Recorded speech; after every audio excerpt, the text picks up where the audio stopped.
evening, ladies, some of the gentlemen that I know are on the line, Entrepreneurship to the Point family, and welcome to our Women's Month debrief.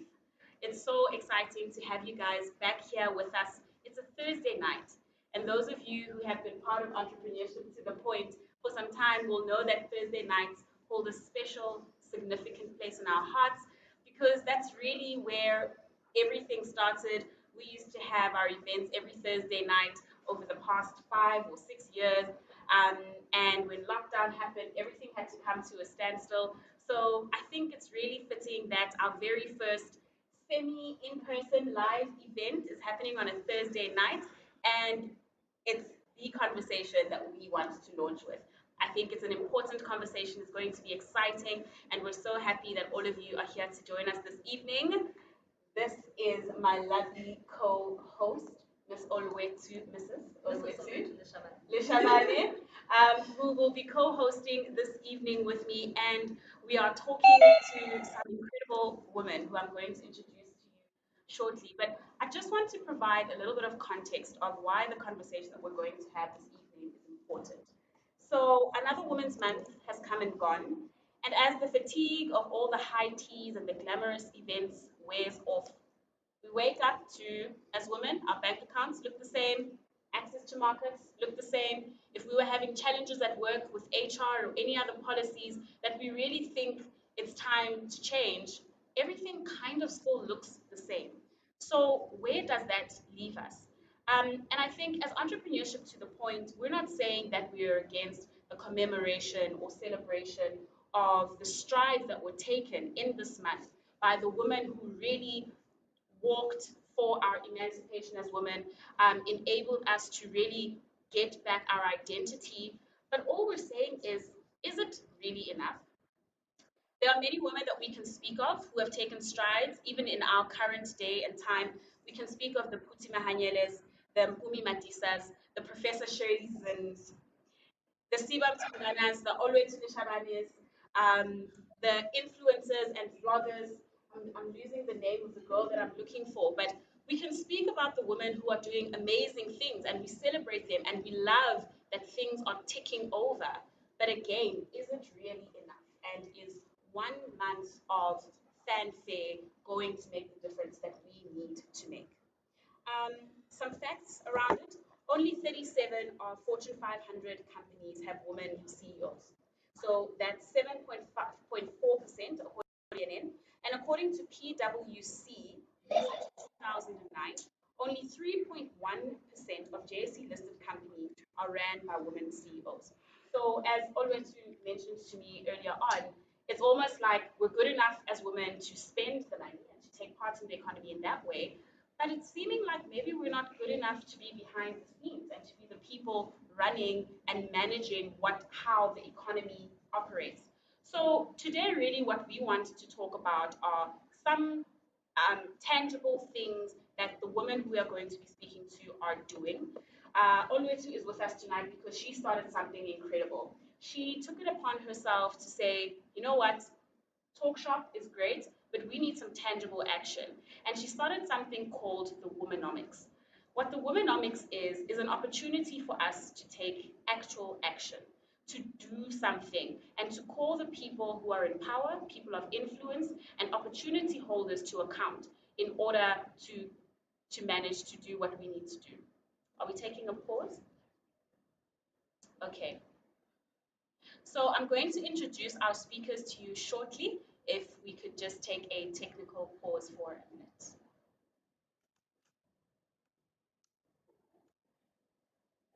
Should we continue speaking, Brad?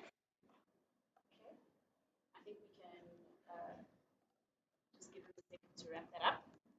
Okay, ladies and gentlemen. Actually, let me do a few housekeeping rules while we're doing that for everybody on Zoom. So we are looking at your questions that are coming through in the chat function. Okay, are we good to go? Okay, great. So please do send your questions through in the chat function. What we will be doing is those will be fielded through to myself and Olwetu, and as we go, we'll be jumping in when relevant and asking those questions.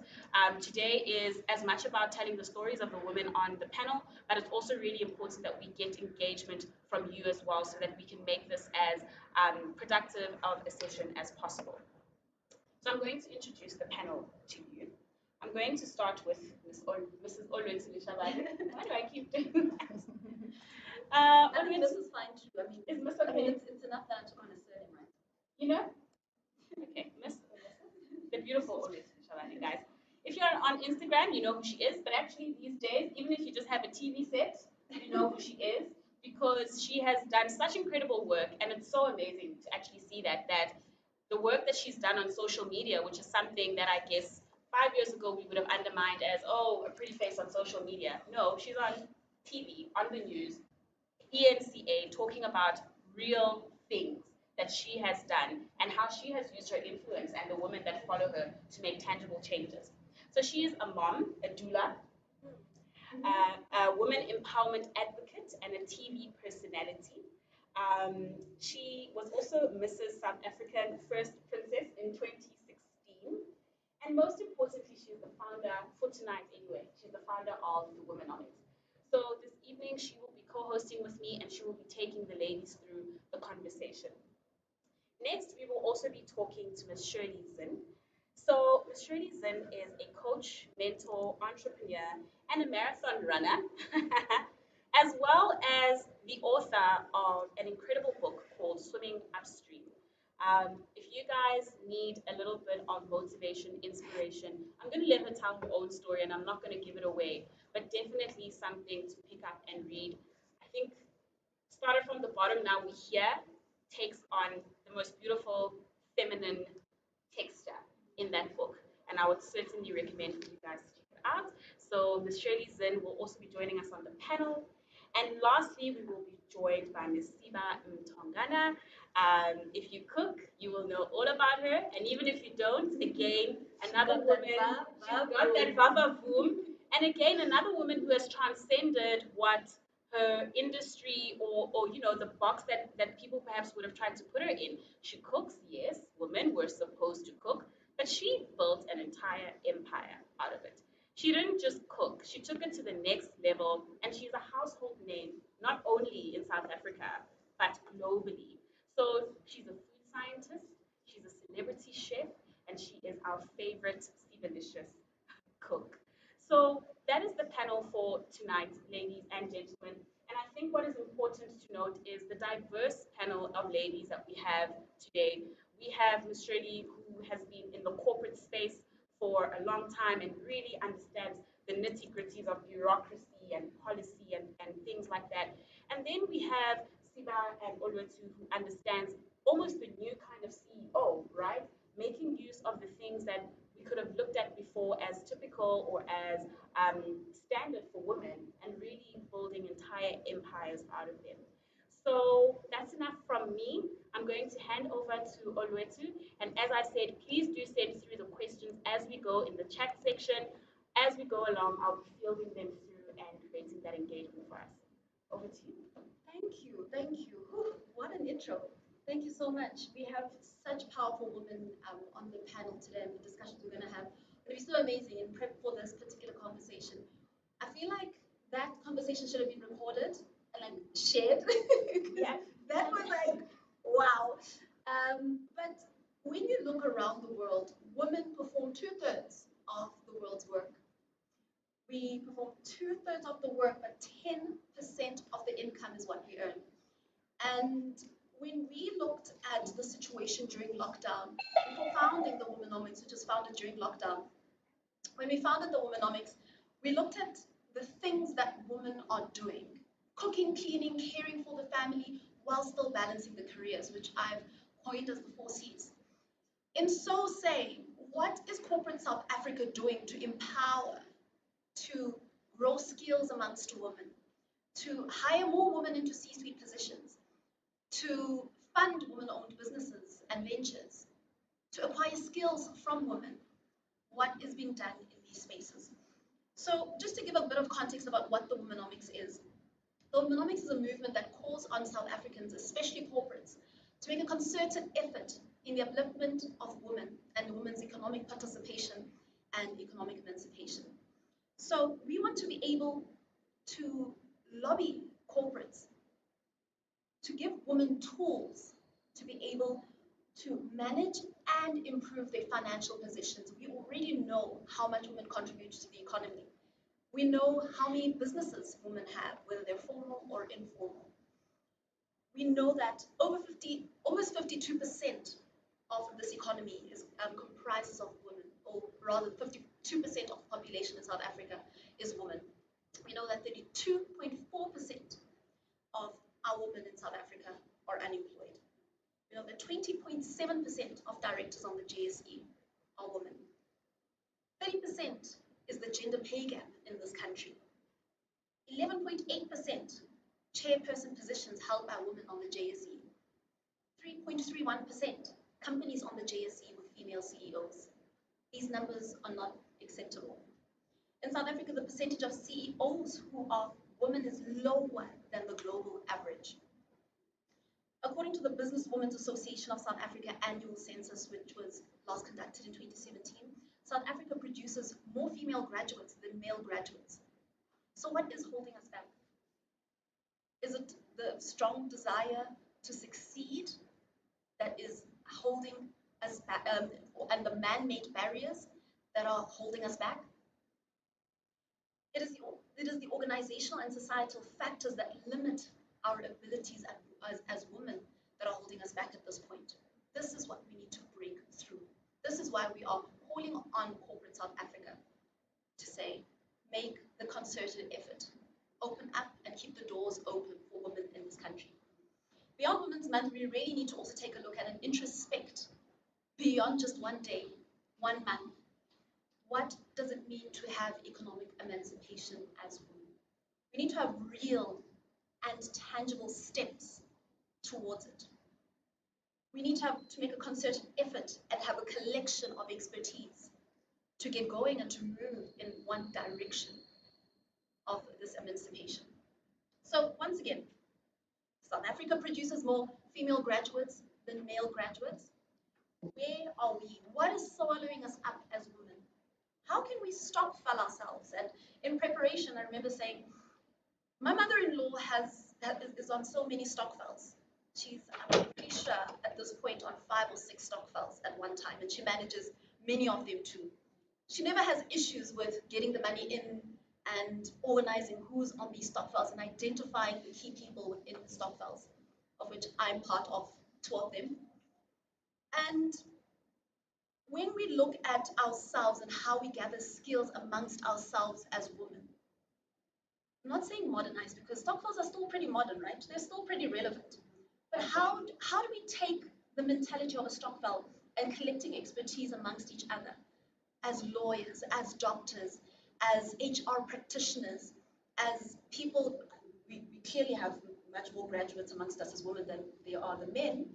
How are we stockpiling ourselves with our pools of expertise to move in a direction that will give us economic emancipation? How can we move towards a woman economy? So I'm going to leave that question open-ended, and we're going to move into the conversation with Siba and Shirley.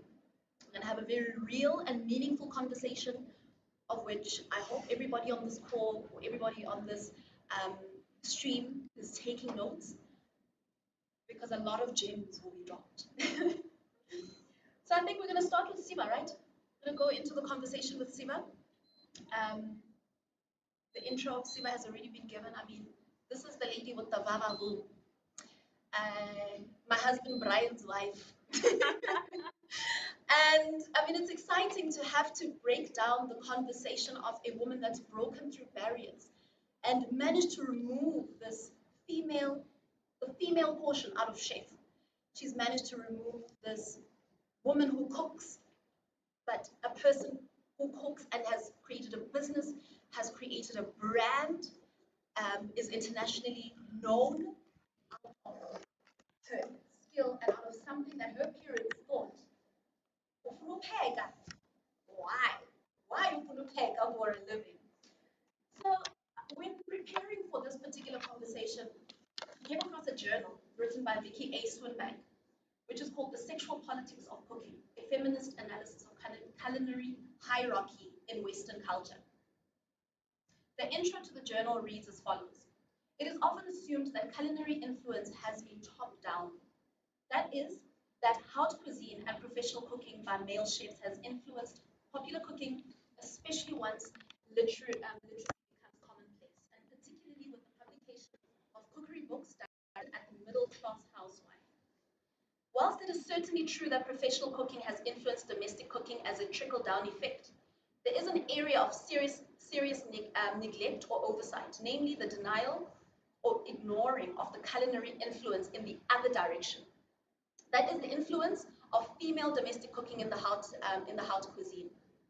The underlying issue here is undermining of women in the culinary space, and this hierarchy is a translation of the social classification and sexual division of labor, which then view women cooking as a form of the three C's that women have to perform anyway, that it is their actual work in everyday life, and dismissing the fact that it is actual payable work and a career. One may even look at the industry and think it is a bit easier for women, right? No, not quite. What are the realities? And Siba's going to break this down for us as to what are the realities. What was your journey to that emancipation and moving past and removing that woman in woman who is a chef or female chef within your space? All right.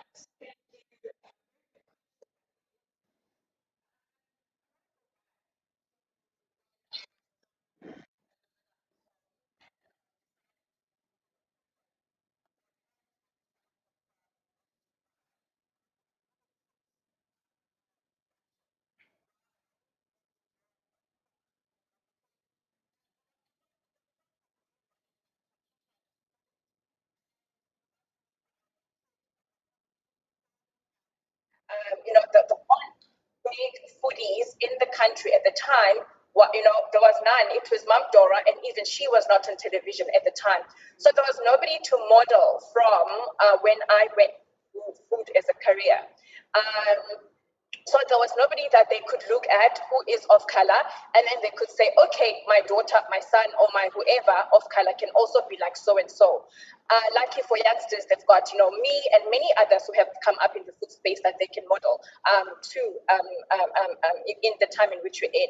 So my parents didn't understand why I had to do this, because for them it meant because cooking for them meant that I'm going to be, if I can classify it, a person who's working for a white woman in their house, almost like a domesticated. They saw it as a domesticated job rather than a career that I could thrive in and really have success in it. And to be honest, Nam at the time, I myself at the time didn't think. I knew what my industry had, but I really love cooking. I wanted to do something I love and that I could thrive in. And I've always known that I'll have restaurants. I'll have, I'll really, that was my key expertise, is that I really want to immerse myself into the food space and own the industry beyond just cooking for someone. So when I did that, they thought this was a gap year. My parents could not accept the fact that food could be a career of choice.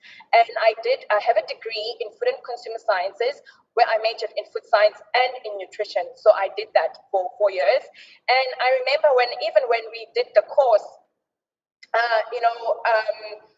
there were more females doing, funny enough, there are more females doing culinary than there are males in general. My course was predominantly females. We had 1 or 2 males in the course, and within the 4 years, there were far more females that graduated from from food and consumer sciences than there were females. We only had 1 male that graduated. That was just my class, and obviously there were many other classes.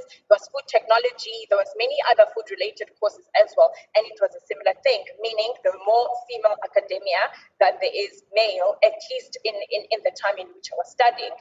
So so I wanna date it back there because even a barrier of entry was for me to do a food related course because of a lack of understanding, or rather a lack of opportunities my parents thought I would have. Now I just want to fast forward further. When I to where I am now, I'm very grateful to have had Food Network on my belt and have been, headhunted by Food Network to be the anchor of the network in Africa, Middle East, and the UK. And for a very long period of time, I've done that, and I continue to do so. But even when Food Network came, they did tell me this. They said, Siba, we already had a female chef, an older female chef, and then we thought the person we were going to get, we're targeting a young black male. They were not looking at a young black female at the time. They were targeting a young black male because they really wanted someone who's a chef, because that's what chef is. If you think of a chef, automatically one would think of a male, not necessarily a woman. But if you think of a cook, then you'll think of a woman. So they said they wanted a male chef who was going to do my job. But they came across one of my shows, which was Cooking with Siba, way back, which was syndicated to the UK, and they saw me, and then I would say the rest is history. Literally, the industry is quite male dominated in a sense that the imagery of it is male dominated. But if you were to go in, there's a lot of females who are in the industry. Now there are so many barriers within the industry for women, and one of them, I was coming back from Johannesburg to Cape Town because I am based in Cape Town, and spoke with a female chef who had just had a child. And she just had a child, and she was saying, "Oh, Siba, I had to let go of my job. I had to let go. I missed it. She missed it terribly because she had to let go of it because the hours, the time, everything that has to do with what we do, especially if you are in the mainstream chefing in restaurants, it just doesn't allow any space for family. It just doesn't allow anything for you to do that. It becomes a form of a ministry. You become a minister of food because you are there day in and day out. Now, those are the barriers of entry. If you are pregnant, for instance, and you want maternity leave, you're seen as a nuisance majority of the time because it's like, then what? Who's going to take a position for the next 4 months? And once you have a family and you want to have some time for yourself in order for you to go and pick up the child, or the child is sick or whatever, there is just no room for women to really grow and thrive within the industry. And that's why you will see majority of the time men are often preferred because men are not expected to do the big C's, which you spoke about already, to care, to know, to what is it? What did you say? It's to care, it's to cook, and what is the third one? You mentioned a third one as well. No, they're not expected to do those things from the home front, and because they're not expected, and that responsibility of nurturing the home is solely on the woman.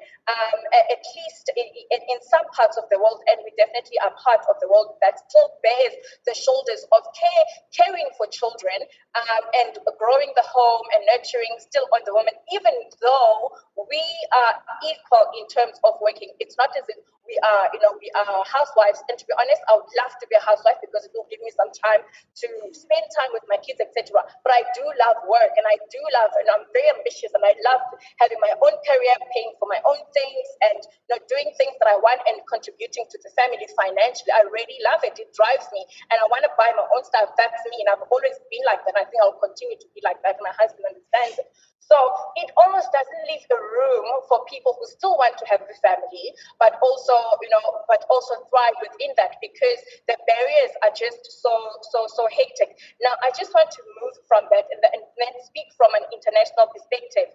Now, my show is in over 135 countries. It's translated in over 35 languages. I've had the privilege to travel the world through Food Network and through the world, the successes of the show. Won 5 international awards in the US alone. I'm not even going to mention other awards that it has. But even to this day, the discrimination I would get because I'm female, and on top of that, I'm black, in terms of whether it would be partnerships, whether it would be whatever it may be, I'm still seen as less, or maybe not the person to partner up with for specific things, because it is still considered there's more value with a male chef, white male chef specifically, than you would with a black female. So those are the barriers. I don't like to talk about race issues because they're very sensitive subjects, and the minute you bring it forth, then it's like you're fighting below the belt. It's like, wow, why, blah blah blah blah blah. But the reality is, this is my story, and these are the things in which I have had to fight against in order for me to be where I am.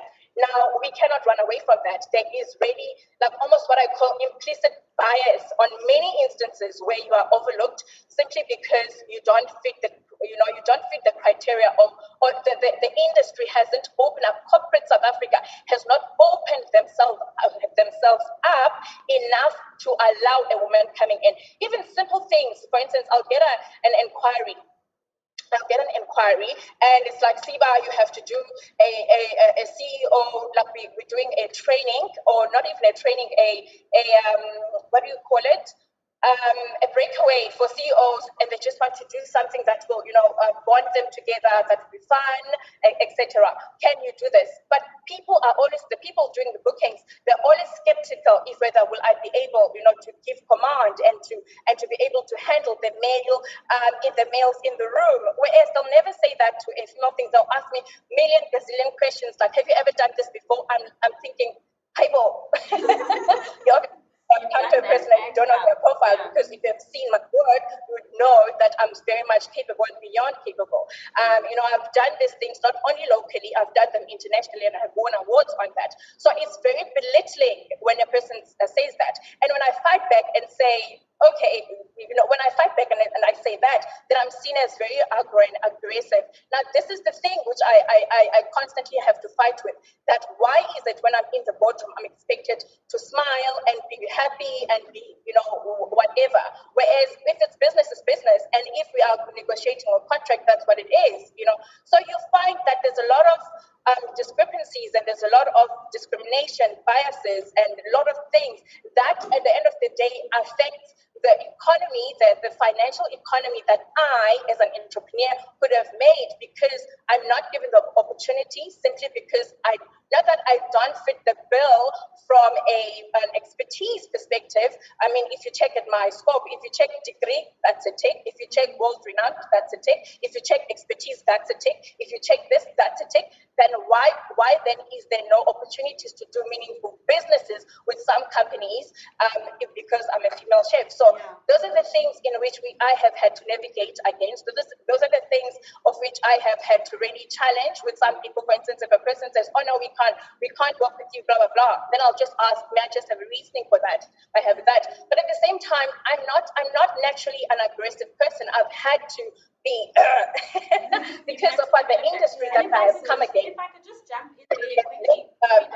As given. So I've had to really grow my lioness wings, if there's even such a thing, in order to be able to navigate myself and not be used or taken for granted or not taken seriously enough, which is really sad, because one, as a woman, you really have to put up literally shoulders that are this high in order for people to take you seriously. If you see, if I could just jump in there, Siba, I just want to bring highlights. I mean, you've said so many powerful things. I think what really stood out to me, and I think it's also going to segue really well into what Shirley's going to discuss, but these issues around representation, number one, just looking at, your upbringing, and that not having anybody to demonstrate this vision and this dream that you had. And secondly, these barriers to entry. And never mind the barrier. I think another thing is we live in a world where, and this is a conversation that's been ongoing, right? Especially throughout Women's Month, the gender non-conforming community as well. How do we bring in the gender non-conforming community when us ourselves, like Siba was saying, I'm not exactly the most aggressive. I'm not masculine. I'm feminine. And how do I then do business as a woman in in a space, in a world that is moving towards gender non-conforming, when I still want to be able to maintain my femininity? How do I still assert myself? How do I still push for what I want in this world? How do I play against this? I'm confident. I know exactly what I want. I know the potential in me. I know where I'm going. I have a clear direction, but I'm still seen as arrogant. I'm still seen as Rude. overconfident. Yeah. Or Rude. bossy. Yeah, the angry black woman. Yeah. How do we navigate these things, and having to be told to tone down, like calm down, today, please calm down a little bit. Much like the hair conversation we've been seeing in this past week, how many times have you walked, into a room as a black woman, like, what are you going to do with your hair tomorrow? Or, like, Yeah. there's a big meeting, what are you going to do with your hair?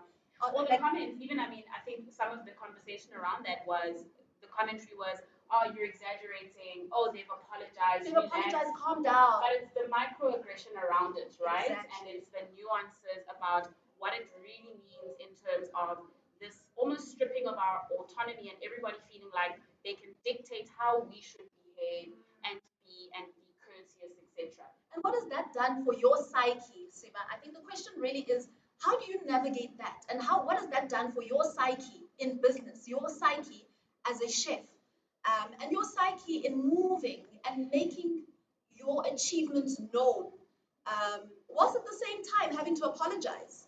Like, I had a speech the other day with a big corporate where at the beginning I said, a lot of what I'm going to say will be seen differently because I'm black twice. I'm black and I'm a female. So a lot of what I'm going to say is probably, you're not going to necessarily hear the message.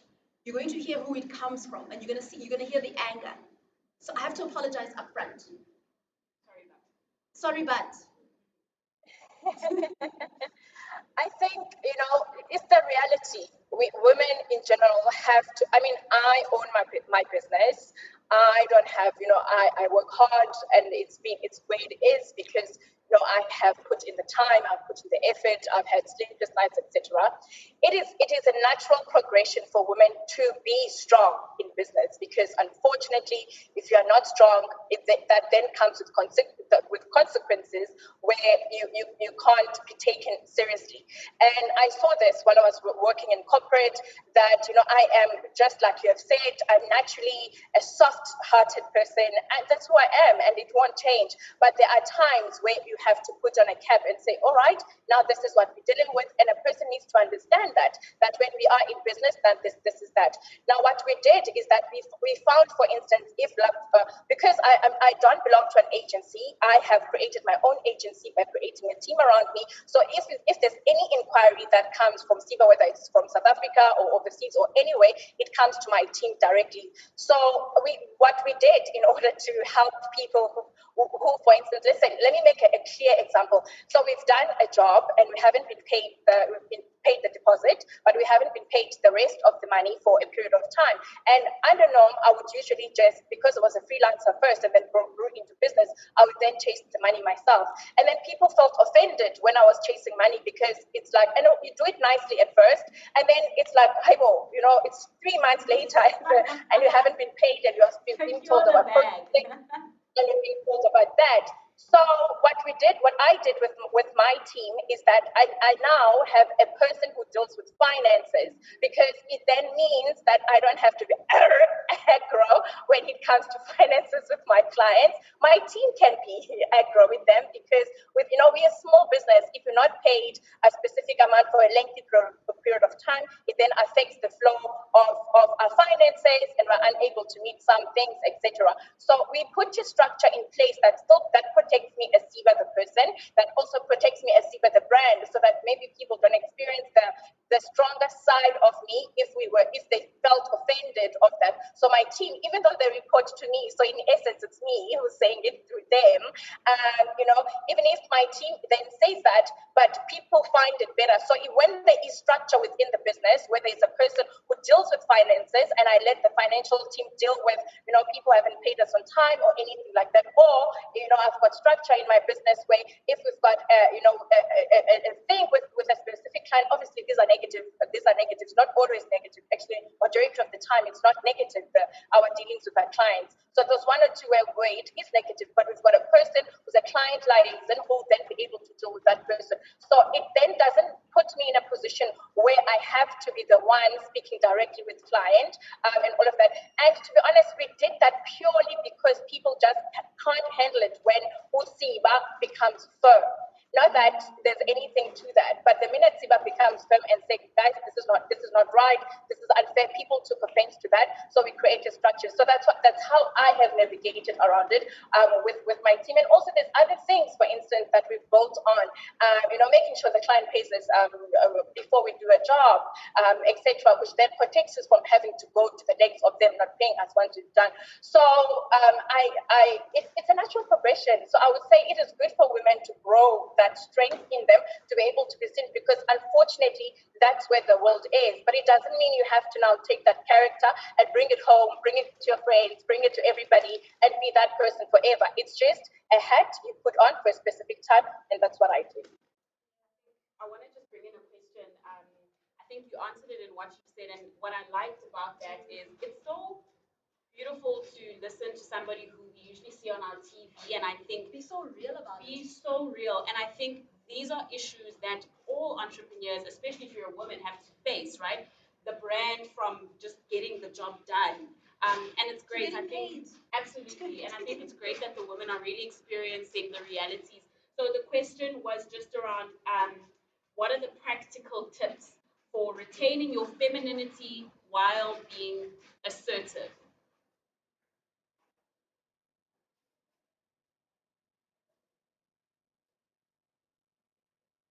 Is that a question for me? Yes, that's a question for you. So There practical was a tips. sound itching. So So, just so the question is, what are your practical tips? Let's say your top 2 tips to how to maintain your femininity while still being firm. I think you must just lose your cool, because there's a point where firmness can really get into, I can border into arrogance, and there's a point where firmness can really border into a rudeness.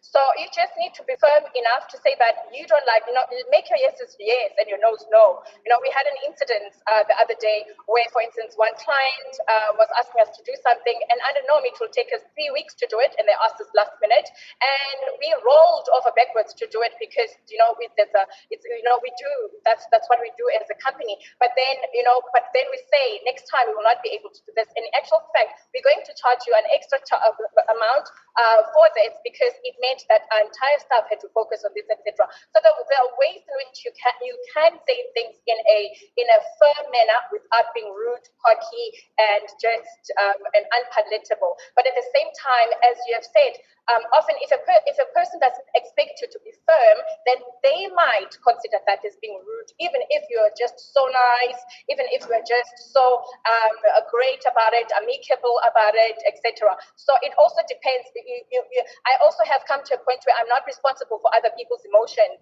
If I felt that my email it was good, or we had spoken and it was fair, it was this, it was that, and then they took it wrongly, then it's like, then I can't be responsible for them. I think perhaps there's a growth that needs to happen from their side, that it is okay for a person who is a soft deceiver to also be firm when it comes to certain things, especially if they didn't have they are in the wrong in the party. So I also don't, I don't take other people's emotions and take them upon myself and feel bad for them feeling bad that I said that, if it is the truth. But I also say it I'm graceful with saying it, but I'm very firm. I think that's what I do. And sometimes it's not also just about emotion. It's sometimes the bias. You can't always be responsible for the next person's bias towards how they view a black woman in business. And I think a lot of the corporate world and people, because it's people, right, will see a small business and feel as if they're doing a woman in business or a small business run by a woman a favor. And that in itself is there's a bias to it. It moves beyond emotion now and how you feel when I'm invoicing you and I'm invoicing a certain amount that was agreed upon. And the favor now, you feel like you're doing me a favor by paying me. And I think it's also got to do with looking into those biases within these organizations and the people. the people within these organizations. How do you look at invoices when a black woman has sent you an invoice? How do you also prioritize those invoices when women invoice you? And how do you prioritize and say thank you when a woman delivers and delivers properly on something that you procured from them? So those are also some of the things. And I want to segue into Shirley because a lot of this conversation ties into a lot of what Shirley has to say as well. I'm going to come back to Siba, but I want to segue into Shirley because I feel like you can contribute so much to this conversation in building up and fleshing out some of this conversation around the practices within organizations. And if I may, Olotu, just reminding the audience to please send through those questions, even as Olotu is about to get into the conversation with Shirley. So, on the conversation with Shirley is really about, so there's the three pillars on the womenomics. So the first pillar is around HR and hiring of women within organizations and corporate organizations. The second pillar is around the procurement from women-owned businesses and procurement from women's skills, female skills. The third pillar is funding of women organizations. And I want to focus on the HR because Siba, we focused on business with you and also procuring from women-owned business and some of the challenges that are there from your perspective as a business owner. When we talk HR now with Shirley, we talk about the key barriers of accessing a certain space and market and the opportunities within corporates.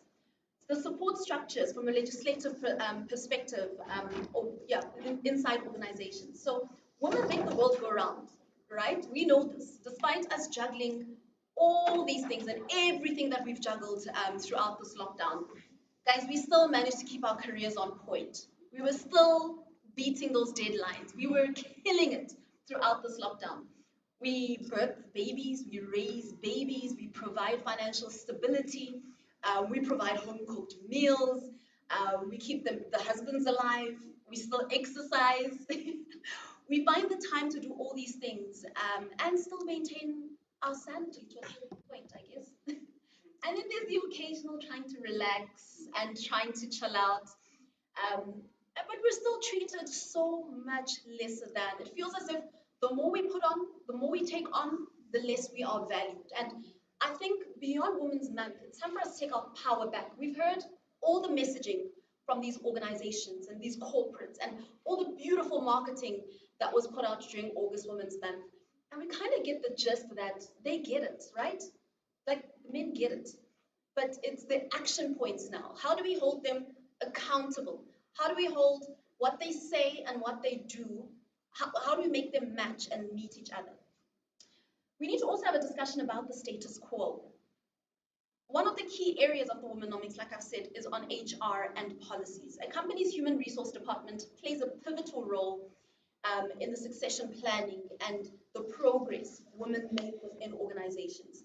Whilst not necessarily responsible for the initiation or the creation of posts or jobs, HR is ultimately responsible for how much it is implemented, or how much of it is implemented rather. So gone are the days when males would be the ones going to school whilst we stayed at home and took care of the kids and took care of home and cleaned only. We're still kind of doing most of it anyway. Women are earning more bachelor's degrees. We're getting master's degrees. We're getting doctorates, and we're going to speak to Shirley Zinn, who is like a multifaceted queen, who has achieved a lot from being at corporates such as Standard Bank, SARS, Woolworths. She's got a Harvard University degree under her belt. I mean, still, we have women such as Shirley who've told their stories in books. And yet, we still find ourselves in the problematic spaces where the leveling of the playing field is just not where it needs to be. Where are these problematic factors, Shirley, and how do we break them down in terms of actionable points? Can you give us maybe some of these problem areas within organizations and how we can properly deal with them to get to where we need to be as women? Thank you very much. It's a true honor to be here this evening with all of you, especially to share the seat here with Siva. It's wonderful to be here. We said Saboko, thanks for the opportunity. Maybe I want to just roll a little bit back and talk just very briefly about my own journey, because I think my own journey has put me into a position where all of the things you're talking about is all part of our own stories in many ways. And so I want to start, and if you can just bear with me, my book that I wrote that you were referring to is called Swimming Upstream. And it's really my personal and professional journey, which I wrote in an effort to inspire, especially women, to say, life tosses us many adversities, many barriers, many obstacles. There are so many challenges, and no matter how much legislation there has been, how much regulation there has been, how much so-called commitment there has been, we're still sitting here today in September 2020 talking about the challenges that are often right in our faces every single day, every step we take, everywhere we turn. It's we've got to be. The struggle really still continues in many ways. And so, just very briefly, I was born in the Cape Flats here in Cape Town. For those of you who know the Cape Flats, it's a very complex socio-economic construct to start off with, and it is a place of huge despair with huge unemployment, poverty, drugs, gangsterism, very limited hope for young girls like my sister and I to even make our way out of that without, in some way, shape, or form, being taken to taken to the wall in many ways, just in terms of our lives and our livelihoods. And so I had parents who didn't finish their high school, but somehow they understood the importance of education, and that education would somehow liberate us from this place. And my father used to sit us down, and he didn't use fancy words like vision, but he said, please make something of yourself. Please get yourself out of this place. Do not get stuck in this thing here. And eventually, I have a sister that's 3 years younger than I am, and I said to him, what is it that you would really like from me to do? And he said, please just get your matric. That is the most important thing. Now, I don't have to tell you this evening how many how many children get on in grade 1 and never get to grade 12. How many of them have just been lost in the system, and how much support is there for anybody like this, and especially for us coming out of communities that are so poor, and with such little hope. We know what the statistics are, and so somehow in my psyche as a young girl already, I had made the promise to myself and my dad and my mom to say, you know what, I'm going to give this thing a go. And so my mom on the flip side, and I was really fortunate to have both these voices in my life at a very early age, and that is why early childhood education is so important as well, to talk about values. And again, she didn't use the word values. She just said, just respect other people, uh, you know, be humble, be yourself, work hard, but don't just work hard, do things to the very best of your ability. And this is one of the messages I want to put out here tonight. Often as women, we want to beat ourselves up because we want to be superwoman, we want to be perfect. And I've also reached a point where I've actually said, you know something, it's actually okay just to do your best. You do not have to be perfect. We are not designed in that way. And don't let anybody ever tell you that you are inadequate or unworthy, because you are worthy. And don't defer anything, especially based on somebody making you feel that way. She also said things like, try to live your life in service. Be kind. The world needs a little more kindness. And so I took all of these messages around vision and values, and I didn't know that this was going to become a very important component of my journey into my career. And of course, I got to my matric year. I was very excited and daunted at the same time. And then there were two teachers who sat me down and they said, Shirley, you are not the brightest pea in the pod, but you have the potential to do so much more. And I want to put that message to you tonight. Each one of us, as we sit here, whatever it is we're doing, we have enormous magic. We have talent that often isn't unleashed because we have so much anxiety about what if we fail? What will people think? I'm not going to make it.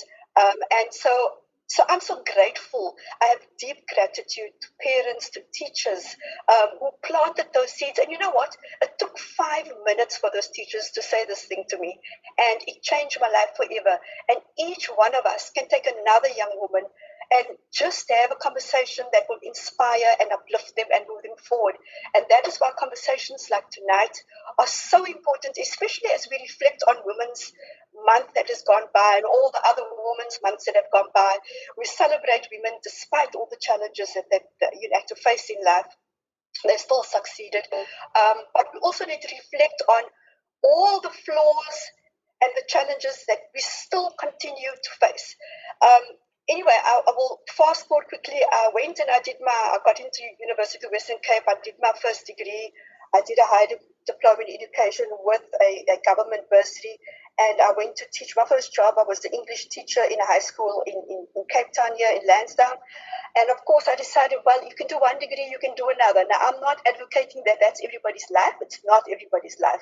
But at the time, for me, that was the building block. And I think the lesson I took away from that also, and I want to share with you, is that we must all continue to learn. It doesn't have to be degrees. We have wonderful mentors, we have networks, we have relationships, and we must try and stay on top of our game because that's such an important feature of what makes us so successful. And so I've kept on. I decided I will keep on studying.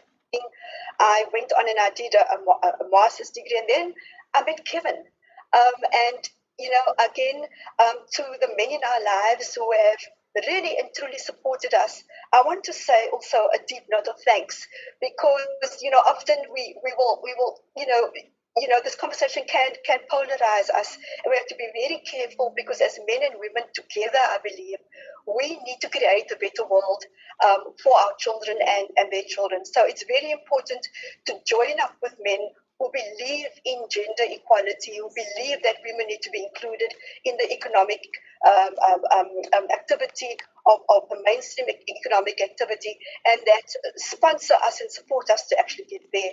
And so in 1988, when I met Kevin, and now I'm telling you a lot when I tell you that year, because it was just so amazing to be loved and cared for just who you are and what you've got, and you can be real, you can be authentic with somebody. And gratefully, he's still married to me. 27 years later, he needs a medal. But the point is that Sheryl Sandberg wrote a whole chapter on make your partner a real partner. This is so critical. So if you're out there recruiting, make sure that you're getting that right. So we're going to talk about recruitment in a minute. When we talk about HR and what's happening with our recruitment policies and what the issues are with getting women into decision-making positions and into boardrooms of this country.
I love it because you're answering like five questions in one, and I'm so happy. It makes me so happy.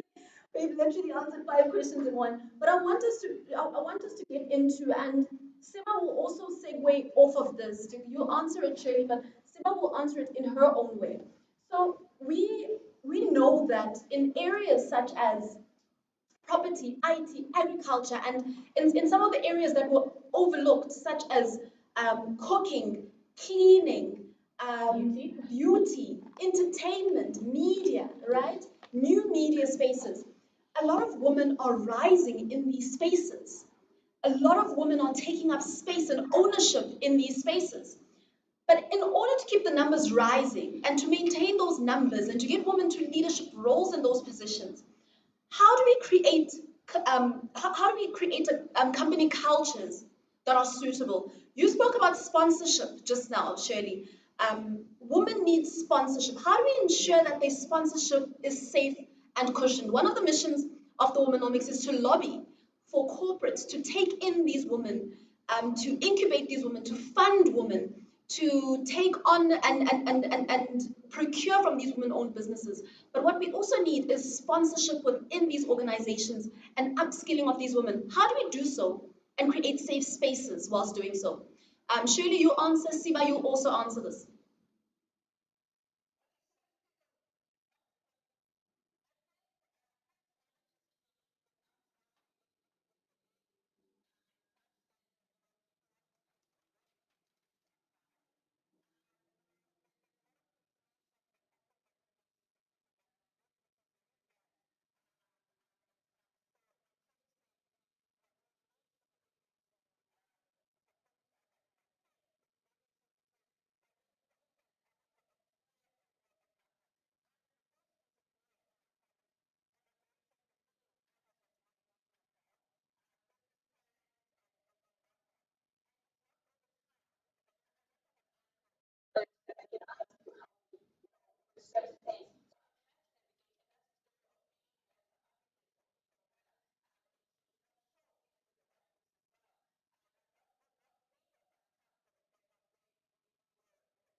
And I think if I could just jump on that, I mean that is really the crux of entrepreneurship to the point.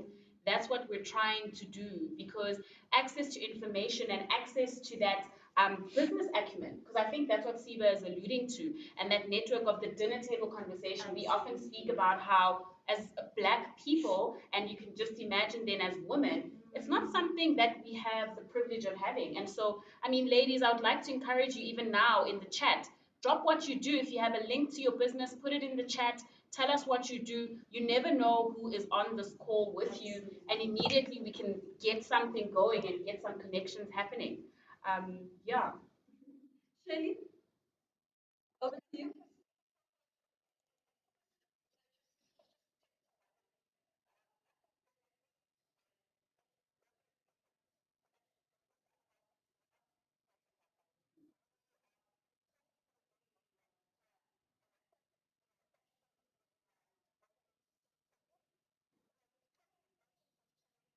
In ourselves. First, leadership of yourself.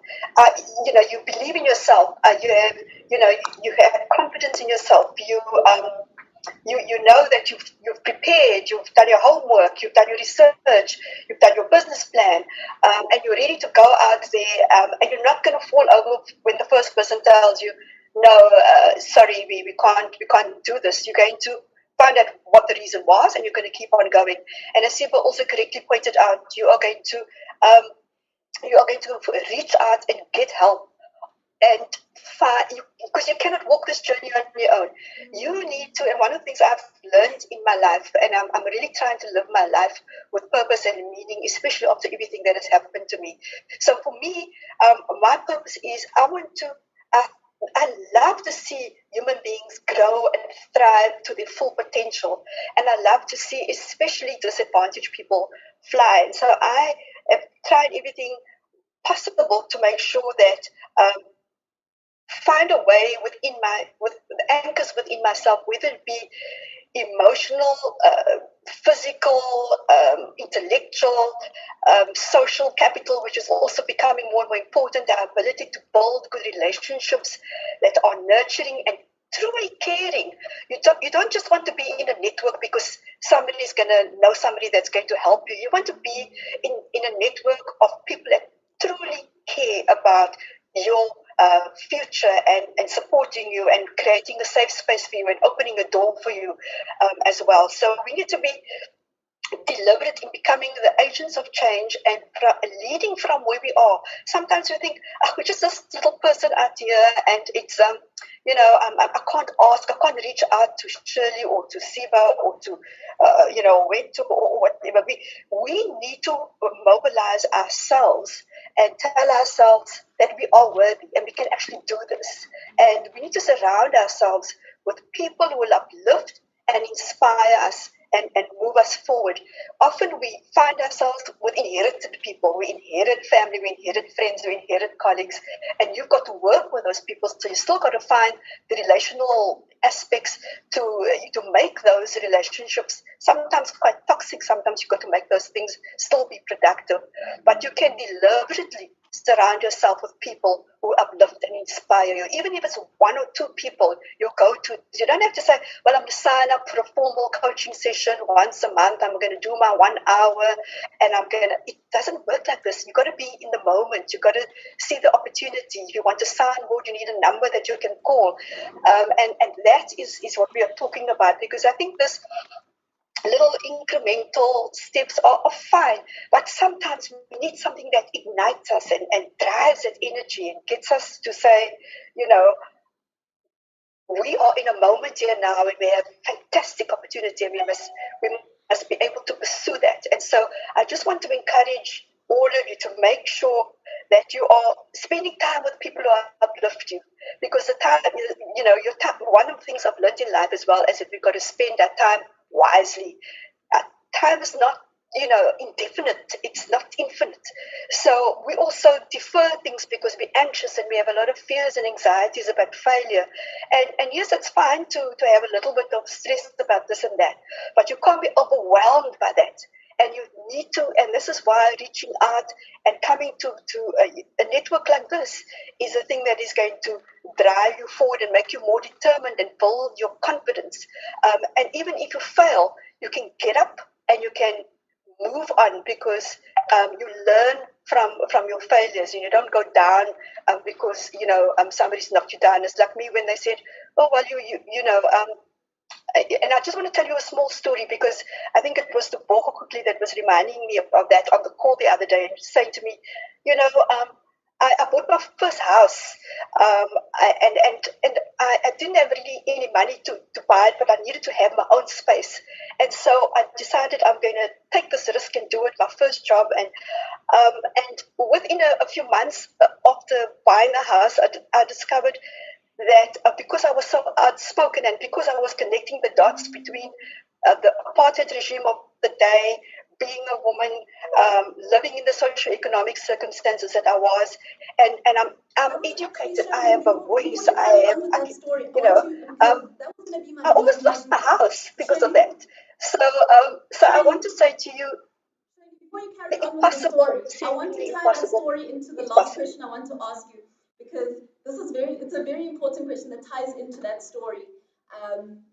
So you stood up to the regime at the time, risking losing your first house and being the first person in your family to have bought a house during a very, very delicate time in the history of South Africa during apartheid. In the 1980s, you were the first person in your family to buy a house. You were a teacher. You stood up to the regime at the time. You had a stand-in at the school you were working in, and you refused to get these kids into the exam that they were never prepared to do because they were protesting the regime at the time. The risk that you put to be able to get your voice and lend your voice to a very important cause, where you could have just said, I've got too much to lose at this point in time. I can just do what I'm instructed to do rather than stand with what is right. There's a speech by the Namibian first lady, which is this is the closing question, and Sima will also weigh in on it. She speaks about, out of 10 things, the traits of the future leaders of this world that they are going to need to consider, which is, you need to have a backup plan. You need to create your own space. You need to pick a lane. You need to pick your battles carefully. And in light of how HR is in this country and the role of HR within our organizations, how does a person in a leadership position, and a person especially who is in charge of human capital and human resources, how do they apply these principles in being able to bring in future female leaders into organizations and succession planning into organizations that look to have females as CEOs in the future? I think that that's such a critical question. So I want to take one little example, because this is again something that has resonated with me my whole life, and especially once we'd given birth to Jamie and lost him. I think, for example, the role of family within the bigger scope of who we are within the world.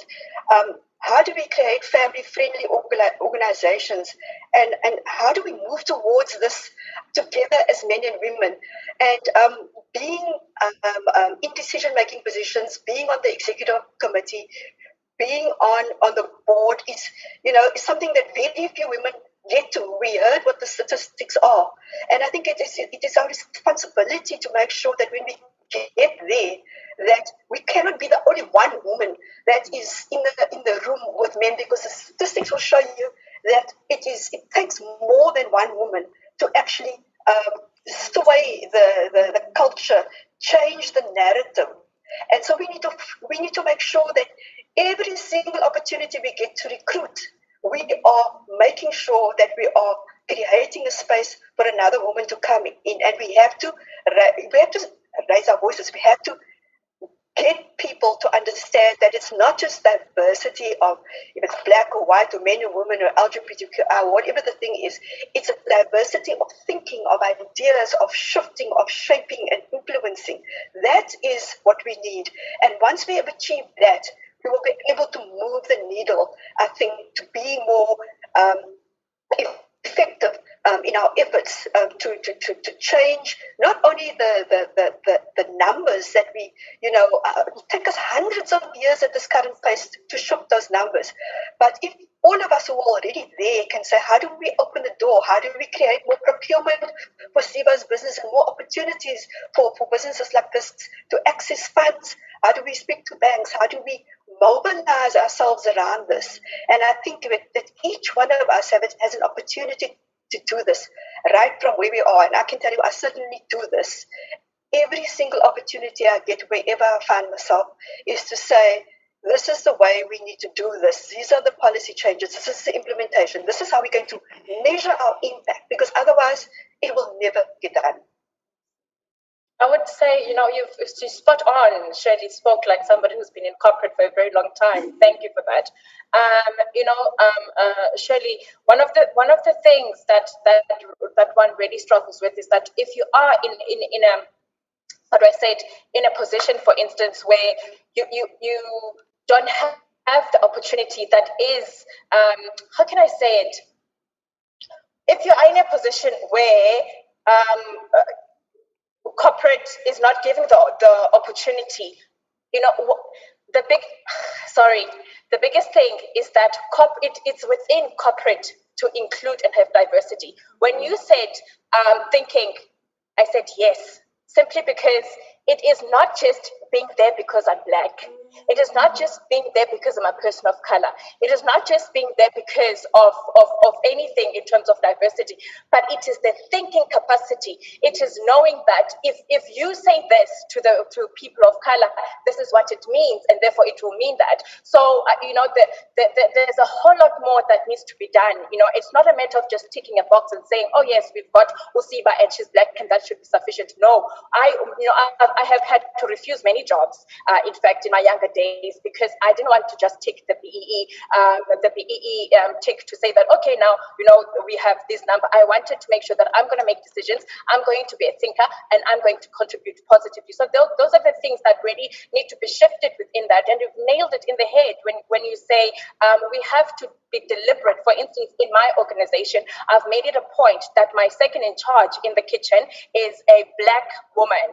And I make it a point that I'm investing my time and investing my everything within her. There's also another shift, Shirley, which I have taken. I've really struggled in corporate where I felt like, I'm very ambitious. I want to do this and I want to do that. But each time, they were never ready for the things in which I wanted to roll out. There's another opportunity there where we become employers, where, we start our businesses, we hustle, we do what I have done and many other women have done. And instead of maybe becoming only concentrating on corporate, we then create a whole system where we become employers in order to help our economy. That's what I also like to advocate for.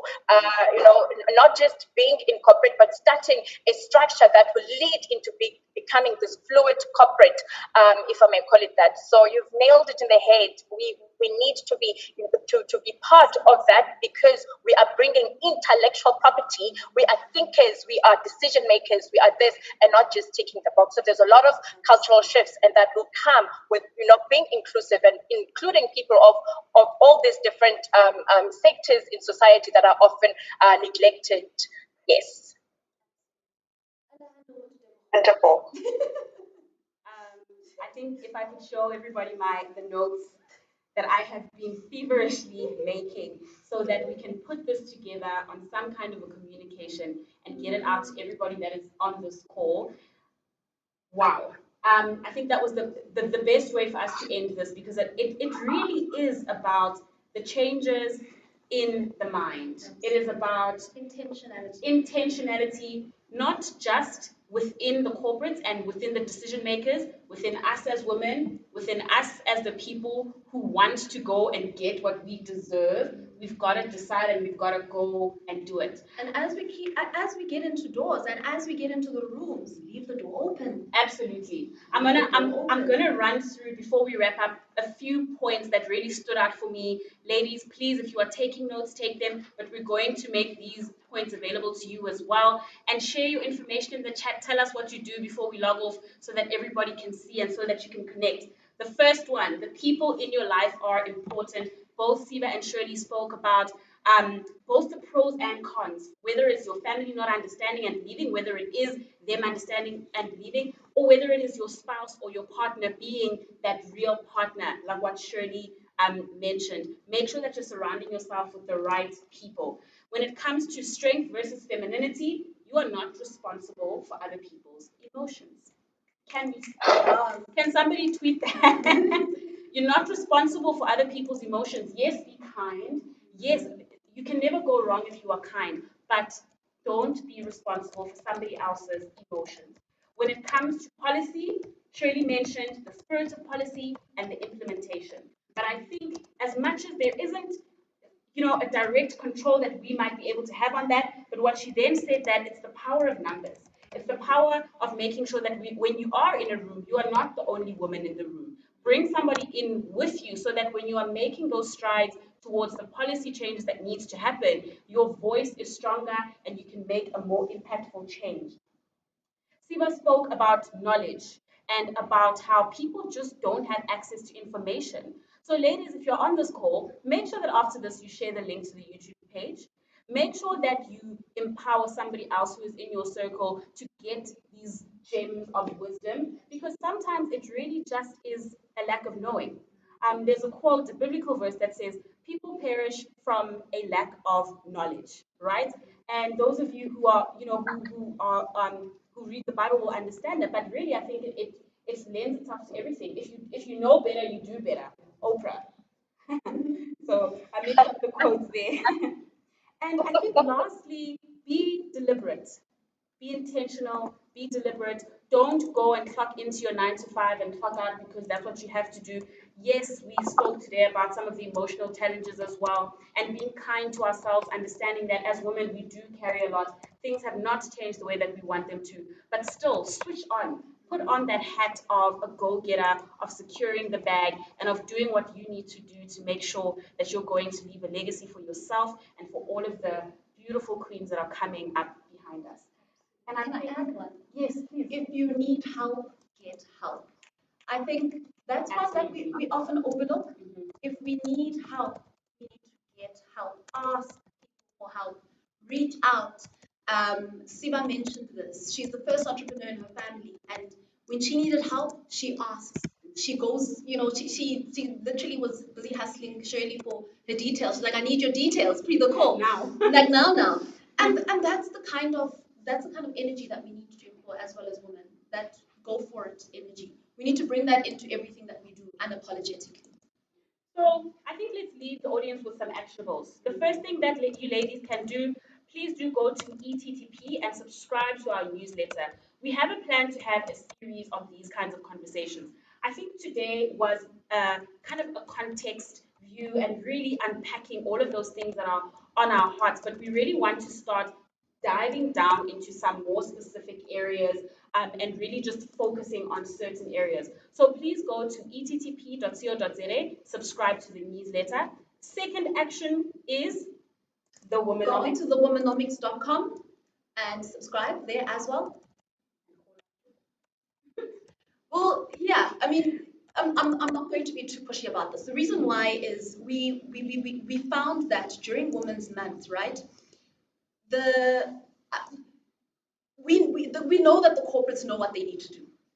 I'm not going to put pressure on the woman to call out the corporate. What I'm going to say is, to the corporate that is watching this, to the one in the leadership position right now, what do your womanomics look like? Take the womanomics test on our website and find out what your womanomics look like. If they're less than 50% and 50% and below, there's a problem. But I'm not going to put the burden on the women because they know what they need to do. We've seen the messaging during Women's Month. 100%. Agreed? The website, it's thewomanomics.com? Yeah, thewomanomics.com, and you can follow us on social media at thewomanomics.com, at thewomanomics across social media. So thank you so much, guys, for joining us this evening. This will be available on the Entrepreneurship to the Point YouTube channel after this. So if you missed anything, you can definitely go back on there. Thank you, Shirley. Thank you, Siba. Thank you, Olwetu. And have a wonderful evening. Good night.